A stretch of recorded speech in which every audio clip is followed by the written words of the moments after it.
ሁላችሁንም ሰላም ብያለሁኝ። ቢስሚላሂ ራህማን ራሂም አልሐምዱሊላሂ ረቢል ዓለሚን ወሰለላሁ ወሰለም ዐላ ነቢይና ሙሐመድ ወዐላ አሊሂ ወሰሐቢሂ አጅማዒን። እንኳን ደህና ቆይ። ወደ መጀመሪያው ጥያቄ ስንሸጋገር ዛህራ ውልደቷን እድገቷን ከቤተሰብ ጋር ያላትን ዛህራ ማናት? እሱን ነገር እስኪ ቼክ እናድርገውና ዛህራ የት ተወለደች? እሺ አመሰግናለሁ። እኔ ወሎዬ ነኝ፣ የራያ ልጅ ነኝ።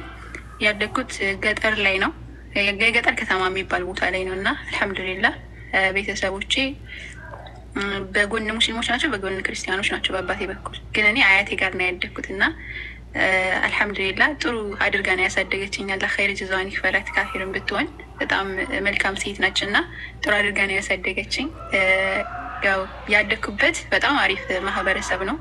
ቀጥቶን ስናጠፋ እንደዚሁም ደግሞ መልካም ስንሰራ መስግኖን መልካም ማህበረሰብ ያለበት ቦታ ነው የተወለድኩት አልሐምዱሊላህ። እና የተወለድኩት ወሎዬ ነኝ እንዳልኳችሁ ራያ አካባቢ ነው የተወለድኩት ማለት ነው። እና ዛህራ ይሄ ነኝ። ማሻአላህ። እስኪ ከቤተሰብ ጋር የነበረሽን መጀመሪያ ከአያትሽ ጋር ነው ያሳደግሽው። በነገራችን ላይ ከአያት ጋር የሚያድጉ ልጆች በጣም ቀበጥ ናቸው ይባላል። ቀበጥ ግን አይደለሽም፣ ቁጥብ ነሽ። እና እንዴት ነው ይሄ ነገር? ወይንስ እዛ አካባቢ ትንሽ በይነ እስኪ እሱ ጋር።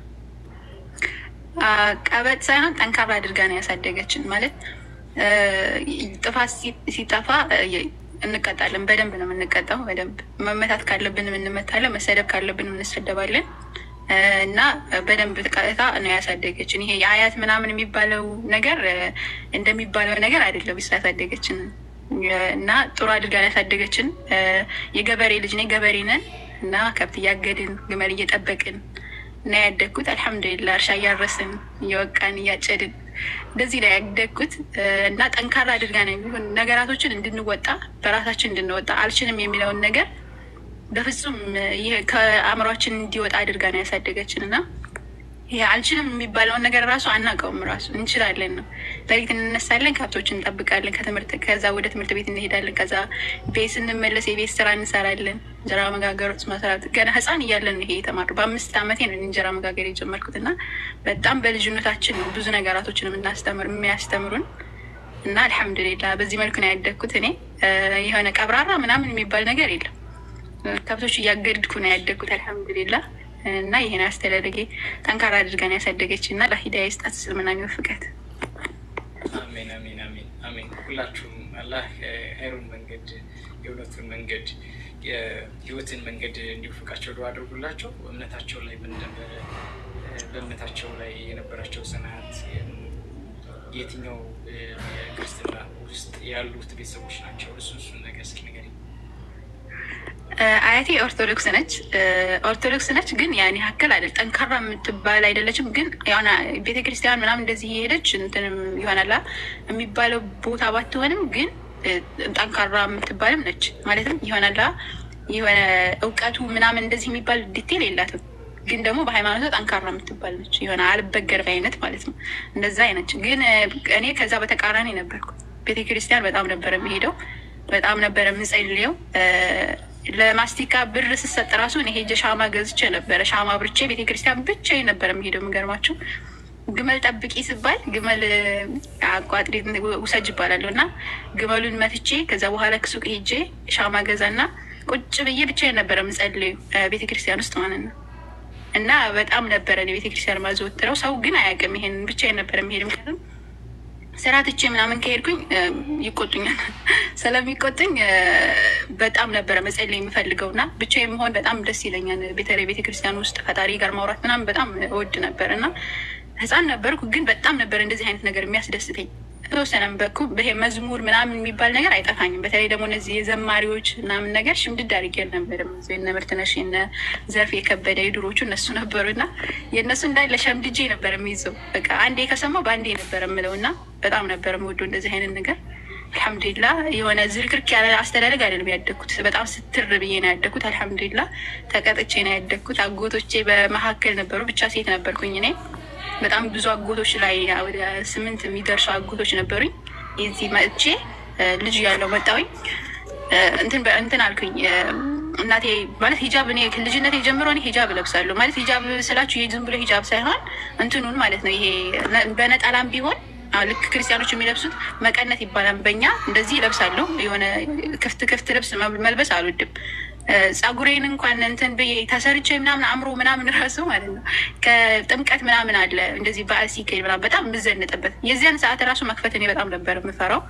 ተሸፍኜ ነበር የምወጣው ራሱ ማለት ነው። እና ወደ ዱር ምናምን ሲሄድ ራሱ የሆነ ሽርጥ ነገር ወይም ደግሞ እንትን ነገር ከላይ ላይ ካልጫንኩ በጣም ነው ስቅቅ ነው የሚለኝ። እና እዚህ መጥቼ እናቴ ምን ትለኝ ነበር ሙስሊም ትሆኛለሽ አንቺ ምናምን ትለኝ ነበረ ማለት አለባበሴን ስለምታይ ማለት ነው። እና በጣም ነበረ ማፍረው ደግሞ እና ከዛ በኋላ በልጅ በጣም ሙስሊም የምትሆን ነው የሚመስለኝ ምናምን እንደዛ ነበረ የምትለኝ። ከዛ እናቴም እንደዚህ እያልች ነው በፍጹም በጣም ነበረ የምከራከራት እናቴ በፍጹም አንድ ሰው እንትን ሂጃብ የሚለብሰው እኮ ክርስትና መከ ሂጃብ ያዛል እንደዚህ እንትን የሆነ አሳምር ሂጃብ ባልለውም መኮናነብ ምናምን አላን ነበር በዛ ሰዓት ማለት ነው። ራስን መሰተር ክርስትና የሚያዘል ለምንድን ነው እንደዚህ የምትይ ምናምን እላታለሁ። እንደዚህ እንትን አለ ይሄ ምግብ መብላት ደግሞ ከዚህ የሙስሊም ስጋ ስለሆነ የሚበላው በሙስሊም ስጋ መብላት ወደ ክርስትና ማነው ወደ እስልምና የሚያመጣ ነው የሚመስላቸው ብዙ ጊዜ አይተህ ከሆነ ኢትዮጵያ ላይ በተለይ ማለት ነው። እና ስጋ በመብላት አይደለም ዋናው ልብ ንጹህ አድርጎ ፈጣሪሽን ማምለክ ነው ምናምን እንደዚህ ነበረ የምከራከረው። እና ክርስቲያኖችም በሰዓቱ ነበሩ እነ እናቴ ጋር ሲኖሩ የነበሩ እነዛ ራሱ በጣም ይገርማቸው ነበር። ኧረ ጉድ ይሉ ነበረ ማለት ነው። እና በጣም እናቴ ጋር እንከራከር ነበር።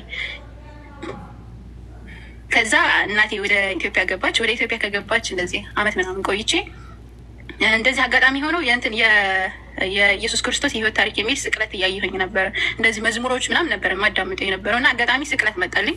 ስቅለትን እያየሁኝ እያለ ማቴዎስ ወንጌል ላይ የሆነ ማርቆስ ወንጌል ላይ እንደዛ አካባቢ ኢየሱስ በእባብ የሚፈተንበት ቦታ አለ እና ኢየሱስ በእባብ ሲፈተን እንዴት ነው ሊፈተን የቻለው ማለት እንዴት ነው? እኔ እንደነገርኩ እረኛ ነበርኩ፣ ከብቶችን እጠብቅ ነበር እና በዛን ሰዓት እኔ እባብ ምናምን አያለሁኝ። እንደዚህ እባብ ሳይ እኔ አልፈራም ራሱ እገላለሁ እባብ። ምክንያቱም ያን አስተዳደግ ነው ዋና የሰው ልጅ አስተዳደግ። ስታድግ የሆነ ነገር አትፈራውም ራሱ ጅብ ብታይ ምናምን። አሁን ለምሳሌ እኔ አንተ እንደምትፈራው ላልፈራ እችላለሁ። ለምን ያደግኩበት ማህበረሰብ ያደግኩበት ስለሆነ በዱሩ እያየኋቸው ስላደግኩኝ ማለት ነው። እና እባብ እንደዚህ ሳይ እገል ነበር እና እንዴት ነው አምላክ በእባብ የሚፈተነው ምናምን እንደዚህ አይነት ጥርጣሬ የሆነ አላህ ሱብሃነሁ ወተዓላ ሊመራ ሲፈልግ ጥርጣሬ የሚፈጥር በሆነ ምክንያት ነው። እና እኔ ጌታዬን በጣም ነበር የምፈልገው። እኔ የዓለማቱን ጌታ አንዱ አምላክ አለ ብዬ ነው የማምነው። ልቤ እንደዛ ነበር የሚነግረኝ ሲጀመርም ማለት ነው። እና ከዛ በኋላ እንደውም አንድ ጊዜ ይህንን እንትን ገጠመኝ ልንገርና ከዛ ወደ መጣሁበት አልፋለሁ። የሆኑ እህቶች ነበሩ ህፃናቶች እያለን እየተጫወትን ነበር እና በጣም ብዙ ጊዜ የሚመለኩት እዛ ላይ መላእክቶች ሰማዕቶች ናቸው። በተለይ በኛ ሀገር ማለት ነው ጊዮርጊስ፣ ገብርኤል እንደዚህ እንትን የሚባሉ ማርያም እነዚህ የሚባሉ አሉ እና እነዚህ ኢየሱስ የሚባል ቦታ አለ። እንደዚሁም ደግሞ የራሱ ቤተክርስቲያን ማለት ነው። እና እነዛን ሁሉ ጠሩና ማንን ነው አንቺ ከዚህ በጣም የምትወጂውን ምረጭ ተባልኩ ማለት ነው። እኔ ማርያም በጣም ነበር የምወዳት እስቲ የምምለው በማርያም ነበረ እና የምወደው ገሌን ነው ብዬ ስመርጥ የሆነ እንዴት ነው እሱን የአንዱን መርጠሽ አንዱን ጠላሽ አይነት ነገር ስሜት ሲሰማኝ እንዴት ነው ይሄ ሁላ የሚሆነው ብዬ ራሱ ተጠራጥሬ ነበረ ልጅ እያለሁኝ። ከዛ በኋላ ወደ ራሴ ተመለስኩ ማለት ነው። ከዛ በኋላ አሁን እዚህ ወደ ጥርጣሬ ወደ ፈጠረብኝ ነገር ልምጣና እንደዛ ኢየሱስ ሲፈተን ሳይ በጣም ነው የጨነቀኝ እንደዚህ ማለት ነው። እንዴት ሊሆን ይችላል ምናምን የሚባለው ነገር። ከዛ በኋላ ለምን አላነብም አልኩኝና እንትን ባይብልን አውርጄ ማንበብ ጀመርኩ። ባይብልን ውዳሴ ማርያም ምናምን ነበረኝ እኔ ሳልጸልይ እዚህ ሁኝ ስቲል ውዳሴ ማርያም ነበረ ሳልጸልይ አልተኛም። እንትን መስቀል ምናምን እንደዚህ ነበር በጣም ነበር የምጸልይ ሳልጸልይ አልተኛም በፍጹም ማለት ነው። ውዳሴ ማርያም ምናምን እንደዚህ ነበር የምተኛው ጠዋትና ማታ እንደዚህ በጣም እጸልይ ነበር እና ከዛ በኋላ የሆነ ጥርጣሬ ሲፈጥርብኝ በጣም ግር ነው የሚለው እና ጥርጣሬ እምነታችሁ ላይ ጥርጣሬ ስትፈጠር በጣም ነው የሚከብደው ብታዩት የእውነት በጣም ነው የሚጨንቀው ራሱ ማለት ነው። እና ማንበብ ጀመርኩኝ። ከዛ አጋጣሚ ሆነው እንደዚህ እንትኖች ስብከቶች ምናምን እየሰማሁኝ ኢየሱስ ብዬ ከላይ ስጽፍ ኢየሱስን እንትን አምላክ ነው እኔ የሚል መጽሐፍ እንትን መጣልኝ ከዩቱብ ላይ ማለት ነው። ከዛ በኋላ እሱን ማዳመጥ ጀመርኩኝ። ውይይቶችን እና ዋሃይደር የሚወያዩበት ነበረ ፓልቶክ ላይ ድሮ ሲወያዩበት የነበረውን ዩቱብ ላይ ይለቀቅ ነበር። አሁንም አሉኝ ኦዲዮቹ ወደ 100 ምናምን ኦዲዮች አሉኝ። እነሱ ኦዲዮቹ ራሱ የሰለምኩባቸው ኦዲዮች አሉኝ እና እነ ዶክተር ዛኪር ናይክ እና አህመድ ዲዳት ምናምን የሚወያዩበት ተተርጉሞ ይፖስት ነበረ። እነሱም በደንብ አዳምጥ ነበረ። በከፊሉ ደግሞ እነሱ በጥቅስም ስለሚያስቀምጡት ጥቅሱን እየሄድኩኝ ማይም ነበረ። ባይብሉን ማነብ ነበረ፣ አመሳክር ነበረ ምናምን እና ኢየሱስ አምላክ አይደለም እንግዲህ ፍጡር ነው ምናምን የሚለውን ነገር በጣም ነበር የሚያረጋግጡት ራሱ ከአምላክ ዘንድ ተልኮ እንደመጣ። እንደገና ደግሞ እስልምና ደግሞ በተቃራኒ ያለው አንዱን አምላክ ማምለክ የሚባለው አስተምሮ እሳቤው እሱ በጣም ነበረ የሚስበኝ። እንደገና ደግሞ በጣም ጥርጣሬ የፈጠረብኝ ስላሴ በጣም ነበር የሚያደናግረኝ። አንድም ሲሆን ሶስት ነው፣ ሶስትም አንድ ነው። እንዴት ነው ይሄ የሚቀበለው አእምሮ የሚለው? እንደገና ደግሞ እንዴት ነው ሰው የሚመለከው? ሰው እንዴት ይመለካል የሚለው የኢየሱስን አምላክነት ነበረ እኔ መጀመሪያ የተጠራጠርኩት ማለት ነው። አምላክ ከሆነ እንዴት እንደዚህ ይሆናል የሚል ስለሆነ እሱ ላይ በደንብ ትኩረት አደረግኩኝ። ባይብልን በምችለው አቅም አነበብኩ፣ አመሳከርኩኝ። ከዛ እስልምናን ደግሞ በደንብ ማወቅ ጀመርኩኝ ማለት ነው። በተለይ ደግሞ ከአንድ አምላክ ያለውን እሳቤ በደንብ እያወቅኩ ስመጣ ልቤ እንትን እያለ መጣ፣ እየተሸረሸረ መጣ ማለት ነው። ያንኛውን እየተውኩኝ ይሄኛውን እያያዝኩ መጨረሻ ላይ መጣሁኝ ማለት ነው። ከዛ ሻሃዳ ሲይዙ ምናምን ያለው ፓልቶክ ላይ ሻሃዳ ሲይዝ ነበር ኡስታዝ አቡ ሀይደር አላህ ይጠብቀው እና ከዛ ሻሃዳ እነሱ ሲይዙ ምናምን ሳላየሁኝ እዛ እኔ ሻሃዳ ያዝኩኝና ጥያቄ የፈጠሩብሽ ነገሮች ያልሻቸው አሁን ያነሳሻቸውን ነገሮች እንዲመለስልሽ ምን ጥረት አደረግሽ? እና እዚህ አካባቢስ ምንድን ነው ማለት ይሄ ማለት ለመሰለሽ ያ ሁሉ ዝማሬ ያ ሁሉ እምነት ሲከናወኑ የነበሩ ለስጋ ፍላጎትሽ ወይም ደግሞ የሚሰጥሽን እንድትደሰትችበት የሚሰጥሽን ሳንቲም ጧፍ ገዝተሽ ሻማ ገዝተሽ የምታመልኪውን አምላክ ጥያቄ ሲፈጠርብሽ ይህን ነገር ምንድን ነው መፍትሄው ብለሽ ምን አደረግሽ? ምን ተብሎ ተመለሰልሽ? እንዳልኩ እኔ የምጠይቀው ሰው አልነበረም። ሰው ምናምን እንደዚህ እንዳሆኑ አላውቅም ነበር። እንደዚህ ጠይቄ አላውቅም።